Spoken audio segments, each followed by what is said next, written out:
Hello everyone, welcome back to Guide to Everything. In today's video, I'm going to show you on how you can enable extension in incognito mode. So basically, the first thing that you want to do is to head over to your Google Chrome right here and make sure that you already installed the extension that you want to use for your incognito. Right after that, just head over to the extensions tab right here, click on manage extension, and basically right after, just click on the details button. Inside this specific page, you just want to scroll down and you want to look for the allow an incognito option. Warning, Google Chrome cannot prevent extension from recording your browser history. To disable this extension in incognito, unselect this option.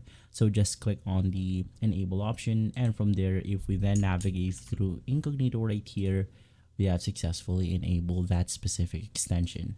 If this video has been helpful, leave a like, subscribe, and follow Guide to Everything for more videos like this. Thanks for watching.